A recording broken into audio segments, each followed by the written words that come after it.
Good morning. Hope you're after a great day wherever you are. I have a quick rundown of a couple stories to put on your radar. But before I launch into that, I just wanted to flag something for you that I thought was really interesting that gave us some insight into the challenges of covering the war in Ukraine. So when I wake up in the morning, I look across all the major newspapers and compare headlines, and I saw two very different pictures of what's happening in Ukraine. One headline suggested there were fewer attacks in the capital city of Kyiv.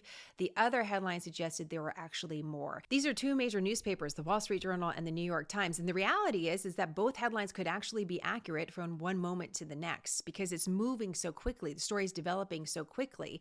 But we've talked about over the last week news organizations shrinking their footprint because of the resources and endurance it takes to cover this conflict. And also it's become really dangerous. So what the reality is on the ground may be difficult to determine. It also may be difficult to determine how accurate reports are that there are progress in peace talks, that President Putin would meet with the Ukrainian president if a deal comes together. That's notable. That's something new that we've learned in the last 24 hours. But in order to understand whether or not that is actually an opening in negotiations is another topic entirely. We're going to have to wait and see. And as we wait, there's a lot of innocent people being hurt. The UN is out with a new statistic today. More than 4 million people have become refugees since this war began.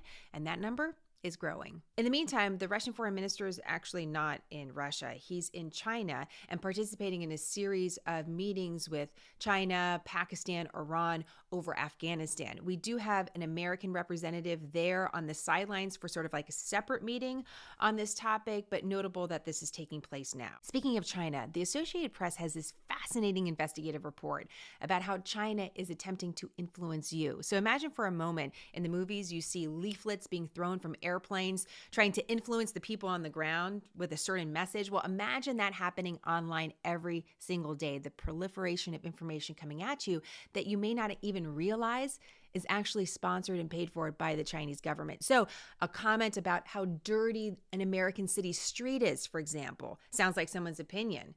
Turns out it could be part of a broader strategy. I just did an interview earlier this week with one of our favorite experts on China. He mentioned the same thing. So there's something to this story, and I can't wait for you to see this interview. Finally, I know you're probably seeing a lot about President Biden's budget proposal, what it does, who it taxes, but remember, this is just a blueprint. We haven't even laid the foundation for the home yet, let alone picked out the paint colors or the fixtures, so we got a long way to go. Remember, no taxation without representation. It has to go through Congress before it becomes a reality for you. However, that doesn't mean it's not insignificant. We're getting some insight into what the White House is prioritizing through its proposal, and we're actually seeing Republicans and Democrats agree on a major issue ahead of the midterm elections, and that is safety in American cities. The White House is proposing more funding for police departments. We've seen Republicans talk a lot about the issue about who's tough and who's soft on crime. We saw that last week in the hearing for the Supreme Court nominee. So when we see two parties that often disagree, seemingly agree on a topic that they think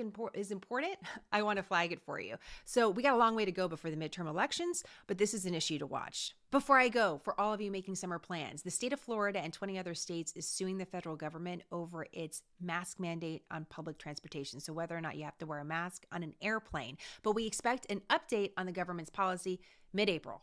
So just a heads up. If you'd like more on that story and anything else we've talked about, there's always more on smarternews.com. Have a great day.